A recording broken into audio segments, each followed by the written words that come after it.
They braced themselves for punishment, convinced that silence was only a delay before something worse arrived. Because in every army they had known, order returned through force and mistakes were paid for immediately. But inside the camp, hours passed, then days, and nothing happened.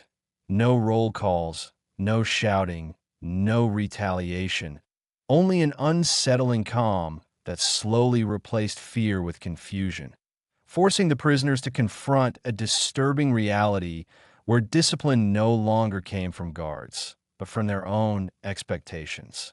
From a moment the routines changed, the prisoners noticed it not as a single event, but as a slow disruption to habits they had relied on for survival. Roll calls that once arrived at the same hour each morning were delayed, then quietly skipped altogether, and guards who normally corrected even the smallest deviation began to observe from a distance without intervening. At first, no one spoke openly about it, because experience had taught them that unusual calm often preceded consequences far worse than shouting or discipline.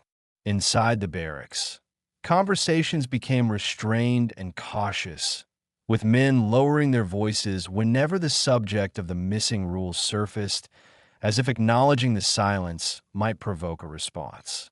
Many assumed this was intentional, a calculated pause designed to expose weakness, identify troublemakers, or tempt someone into making a mistake that would justify punishment. In their previous military training, hesitation from authority was never interpreted as kindness, but as preparation. As hours turned into days, tension replaced routine because uncertainty demanded constant mental effort. Every movement was reconsidered. Every choice weighed against the possibility that someone, somewhere, was still taking notes. Some prisoners continued lining up at the usual times, even when no one ordered them to, standing quietly in formation long after it became clear that no roll call was coming. Others cleaned their sleeping areas meticulously, not out of obedience, but out of fear that disorder itself would be used against them later. What unsettled them most was not the absence of control, but the absence of reaction. No warnings followed, no collective penalties were announced, and no examples were made. Instead, the camp functioned in an unfamiliar stillness, where expectations existed without enforcement. For men conditioned by years of hierarchy, this silence felt more threatening than punishment because it removed the structure they depended on to predict outcomes. In this environment, the mind searched for explanations that preserved a sense of order.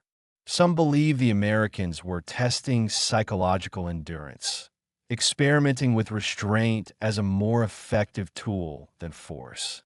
Others suspected external factors, assuming attention had shifted elsewhere and that discipline would resume once priorities changed. Yet beneath these theories was a shared anxiety, because no one could say with certainty how long the calm would last or what it might eventually become. As daylight faded each evening, prisoners returned to their bunks with the same question unresolved. Had the rules truly disappeared, or was this merely the quiet before something harsher took its place? And in the absence of an answer, waiting itself became a form of punishment, shaping behavior through fear alone. Many people who enjoy these stories watch on television. Subscribing helps make sure the next story appears automatically. As the days passed without any form of response, the prisoners slowly realized that what they were experiencing was not a delay, but a condition. Punishment did not arrive late. It did not arrive at all.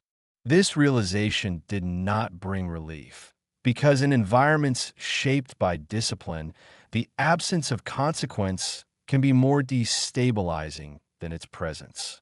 The men had prepared themselves for correction, for retaliation, for a visible reaction that would restore a familiar balance, yet none came. At first, fear remained firmly attached to expectation. Many believed the silence was deliberate, a calculated pause intended to deepen anxiety before enforcement resumed. In military life, restraint from authority often precedes escalation, not forgiveness. This belief kept behavior rigid, even as rules faded. Prisoners corrected posture that no one monitored, adhered to routines that no longer existed on paper, and restrained speech as though someone were still listening closely. As time extended, fear began to detach itself from authority and attach instead to uncertainty. The question was no longer when punishment would come, but whether it existed at all. This uncertainty proved far more difficult to manage because it offered no timeline, no signal, and no clear cause and effect relationship. Without knowing what triggered consequence, every action felt potentially dangerous, even the smallest ones. In response, many prisoners began to impose discipline upon themselves. This was not coordinated, nor was it encouraged, but it emerged naturally as a way to restore predictability. Men woke at familiar hours, organized themselves into informal routines, and maintained order within the barracks without instruction. These behaviors were not acts of obedience to authority, but attempts to protect themselves from the anxiety created by its absence. Structure became a coping mechanism. Others enforced restraint through withdrawal rather than routine. They minimized movement, avoided attention, and limited interaction, believing that the safest position in an undefined system was invisibility. If punishment had become unpredictable, then being unnoticed felt safer than being correct. Silence replaced compliance, and stillness replaced discipline. What was striking was that chaos never followed. The camp did not dissolve into disorder, and no collective defiance emerged. Instead, a fragile equilibrium formed, sustained entirely by internal regulation. Each prisoner observed the behavior of others, adjusting his own actions accordingly. If no one tested boundaries, testing them felt reckless. If calm persisted, disruption felt unnecessary. Order survived without enforcement. This revealed a deeply unsettling truth. The prisoners were no longer constrained primarily by guards or rules, but by habits shaped long before captivity. Discipline had migrated inward. The system no longer needed to act because its expectations had already been absorbed. Punishment had become psychological rather than physical. As nights passed in quiet reflection, many prisoners confronted an uncomfortable realization. They were waiting for something that might never happen, yet they continued to behave as though it would. Fear no longer served as a warning of consequence. It existed on its own, unsupported by evidence, sustained only by memory and conditioning. In this state, freedom did not feel closer. It felt irrelevant. The absence of punishment did not open possibilities. It narrowed them. Without clear limits, every decision demanded judgment, and judgment carried risk.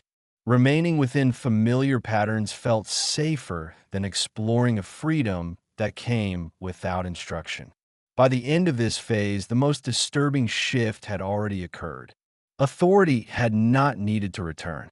Control had been transferred quietly and completely. The prisoners had learned to maintain order without being told, to restrain themselves without threat, and to wait indefinitely for a punishment that no longer defined their captivity. And in that realization, the silence of the camp became heavier than any command ever had. As the weeks continued without punishment or correction, the prisoners began to sense that something fundamental had shifted in the structure of their captivity, because discipline no longer appeared to belong to any authority they could identify. It existed, it shaped behavior, and it governed daily life, yet no longer came from guards, orders, or visible rules. It had become diffuse, shared, and quietly enforced through collective expectation. This transformation did not occur through agreement or discussion. No meeting was held, and no decision was announced. Instead, it emerged through repetition. Men continued to behave as they always had, not because they were instructed to do so, but because deviation now carried a different kind of risk. Acting outside the familiar pattern felt dangerous precisely because no one could predict the consequences of doing so. The prisoners began to recognize that they were regulating one another without intending to. A man who lingered too long outside the barracks drew glances rather than warnings. Someone who spoke too loudly was met with silence rather than correction. These reactions were subtle, but they carried meaning. The group itself had become the reference point for acceptable behavior, replacing the authority that once defined those limits explicitly. In this environment, discipline no longer required enforcement. It functioned through anticipation. Each individual adjusted his actions based on how others might perceive them, not out of fear of betrayal, but out of fear of standing apart. Being different now felt more dangerous than being wrong, because difference attracted attention in a system where attention had become unpredictable. What made this stage especially powerful was that it felt voluntary. The prisoners were aware that no one was forcing them to maintain order, yet they continued to do so. This voluntary restraint created an illusion of control, even as it reinforced confinement. Men could tell themselves they were choosing discipline, when in reality they were responding to an environment that punished uncertainty more harshly than disobedience ever had. Over time, the absence of authority removed a clear target for resentment.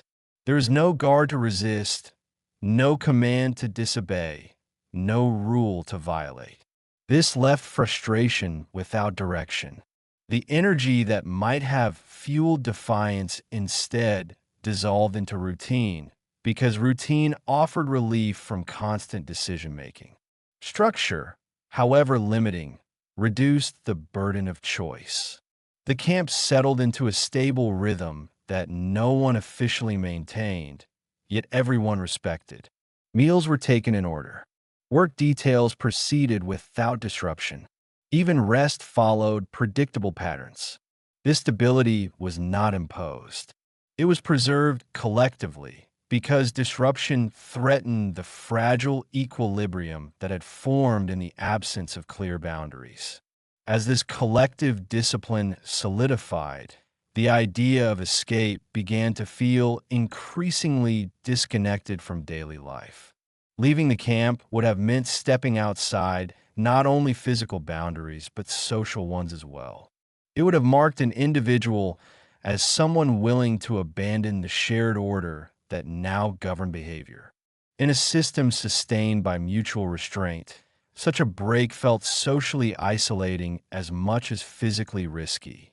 By this point, captivity had entered a new phase.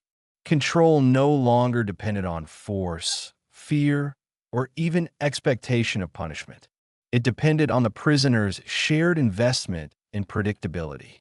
The group maintained order because order made life bearable, and anything that threatened that order felt dangerous, even if it promised freedom.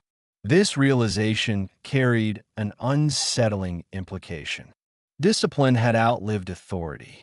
The system no longer required visible power to function, because its logic had been internalized collectively. The prisoners were not obeying guards who were absent.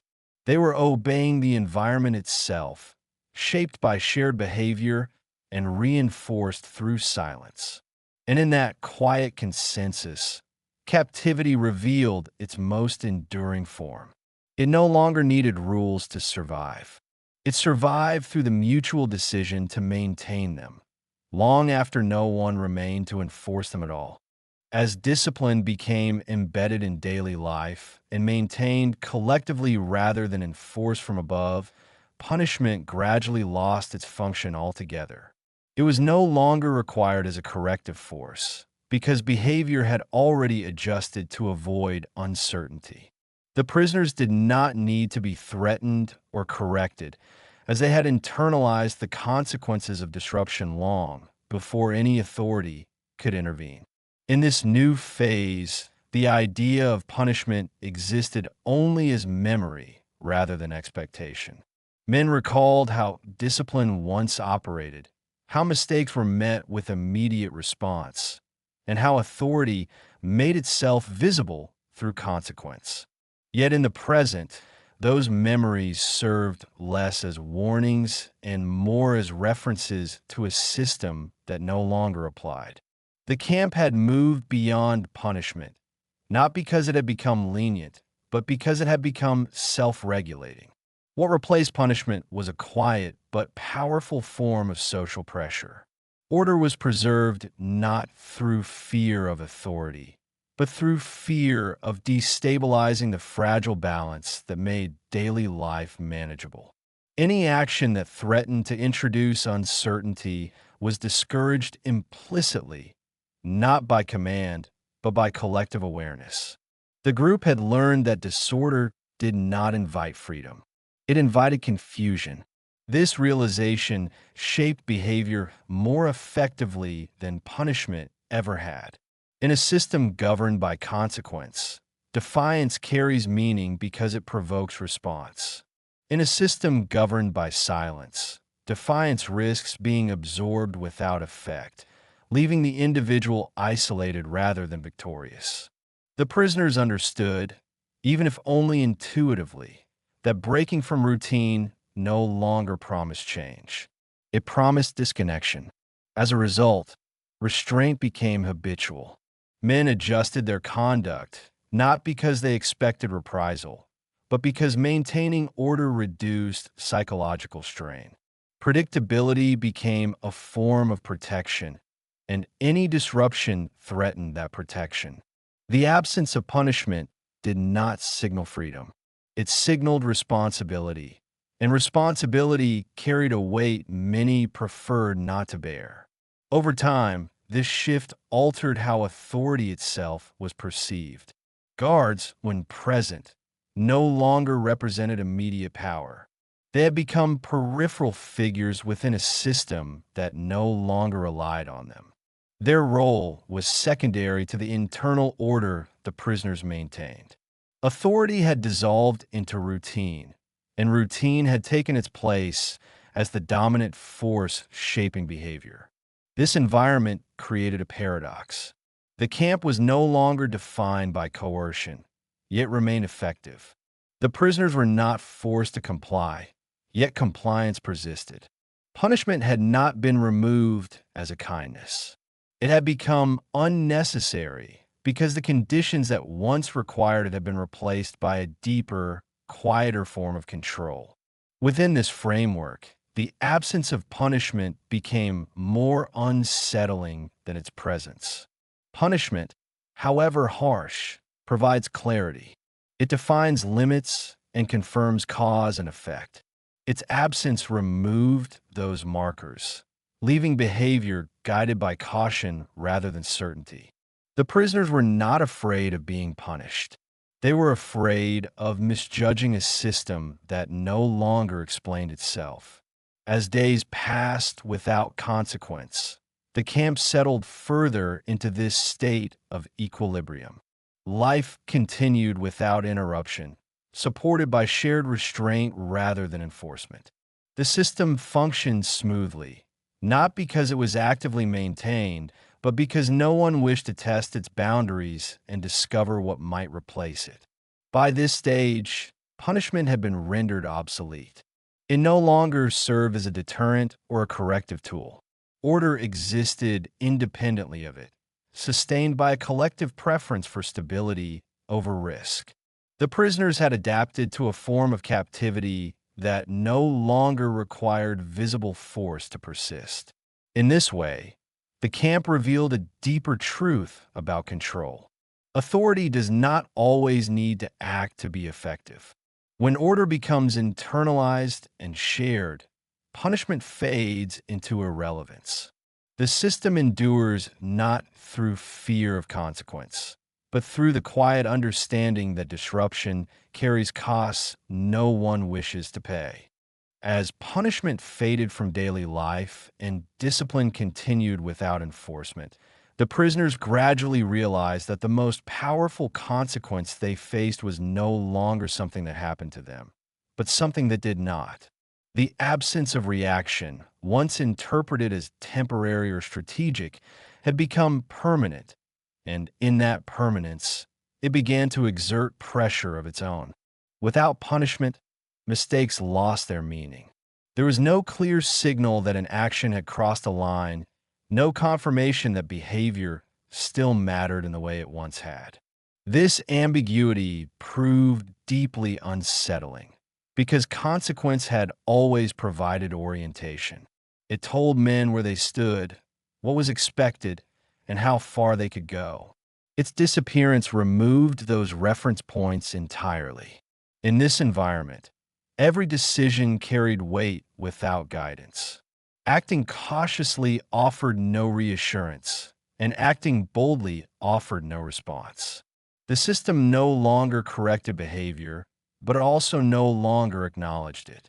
Prisoners were left to interpret silence as feedback, even when silence conveyed nothing at all.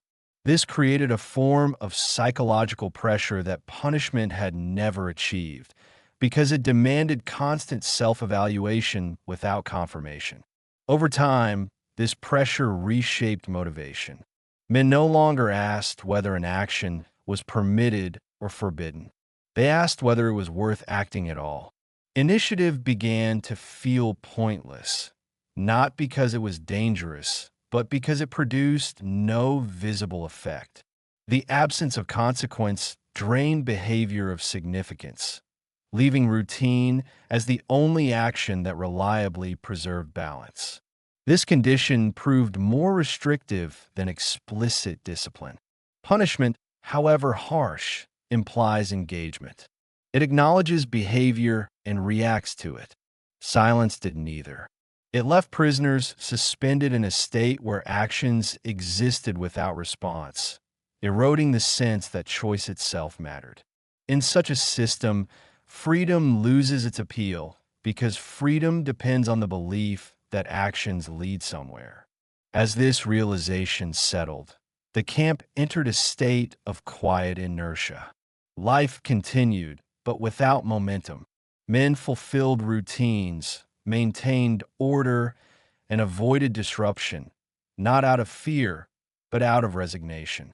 The absence of punishment had removed both threat and incentive, leaving stability as the only remaining objective. This inertia extended beyond behavior into thought. Conversations grew shorter, plans less ambitious, and speculation about escape increasingly abstract. Without a catalyst, ideas failed to convert into intention. The future felt distant and undefined, while the present demanded only endurance. The system did not suppress hope actively. It allowed it to fade naturally. What made this stage particularly powerful was that it required no enforcement. Guards did not need to intervene. Rules did not need to be restated. The absence itself did the work. By offering no response, the system discouraged risk more effectively than punishment ever could, because it removed the belief that risk carried meaning. By this point, captivity had reached its most complete form. The prisoners were not held in place by threat or by habit alone, but by a deeper uncertainty about the value of action. Leaving, resisting, or even questioning the system felt increasingly disconnected from daily reality.